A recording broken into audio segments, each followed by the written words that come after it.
Let me catch you all up on this little story of ours. A couple of months ago, I got a message on Facebook from a guy named Joel in Liberia. He said that he was in need of some financial assistance and asked me to send him some premium electronics. He said that he would sell these on the Liberian market and then split the profits with me. Now, I figured that this was just one of those African internet scams, but I decided to play along and see where it led me. I figured the more time of his that I could waste, the less time that he'd have to spend ripping other people off. So I told him that I didn't have any electronics to send, but I did have a business proposition if he was interested. I told him that I was in the photography business and that if he'd be willing to take pictures of where he lived and send them to me, I'd pay him for the ones that I liked. He agreed, and the next morning he sent a few over. And they were just terrible. The guy had to be using a 15-year-old flip phone or worse, but I was surprised to see him actually try. He mentioned repeatedly that he was looking for God's favor through someone and that he believed that person was me. So I thought I would invest a little bit of money in this guy to see if he was scamming me or if he was seriously trying to improve his situation. So I mailed him a $30 camera and told him to take some more pictures with it. Well, the pictures were a little better quality, but they still sucked. So I said to him that if he wanted to make money taking pictures, he needed to practice. He needed to hold the camera still and make sure his subject had plenty of light.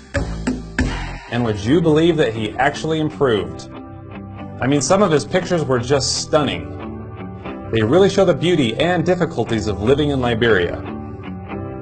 So then I had to figure out how I was going to compensate Joel for his work. So I put together a photo book of his very best pictures and launched an Indiegogo campaign. I was blown away at the response. People from all over the world came to support Joel and purchase his book. This is your chance to make a real difference. In total, we sold nearly 1,000 copies in 40 different countries.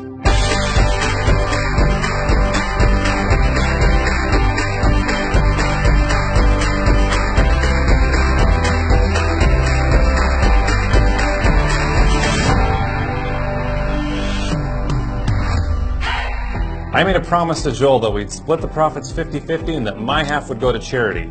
So I wrote to Joel and said that I wanted to give my portion to the people of Liberia and asked if there was anything in his community that I could help with. He said that there were a lot of children that were in need because their parents were so poor. So I asked, how can we help the children?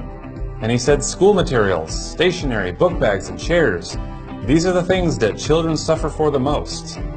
He said that we should start by targeting the youngest 100 kids and that it would cost me about $500. I thought, this is where we're really going to find out what Joel's made out of. Either he's going to use that money for the kids, or he's going to keep it for himself. But I still owed him money, so I decided to move forward and see what happened. So I got back onto Western Union's website to transfer the money, and my payment was declined. Apparently my bank thought that someone had hacked into my account and was sending all of my money to Liberia. So I called them to tell them that it was in fact me, but they were closed for Columbus Day. So I went to an ATM and withdrew $500 cash. Then I walked to the nearest Western Union teller to wire it the old-fashioned way. This ended up being one of the strangest moments of my life. Imagine standing there in a crowded Rite Aid at a Western Union kiosk asking if you could wire $500 to a guy named Joel in Liberia. Well, I was pleased to know that the money did go through and that Joel was able to pick it up, because what happened next was incredible.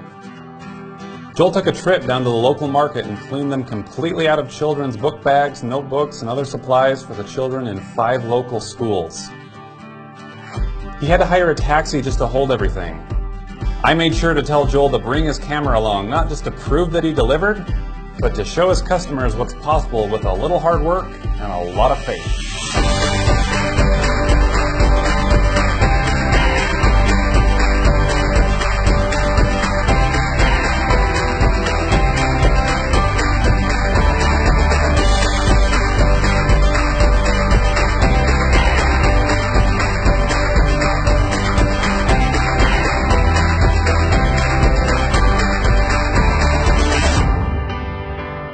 When you give someone a chance, sometimes they're not who you thought they were. Sometimes they surprise you. And sometimes you end up being the answer to their prayers.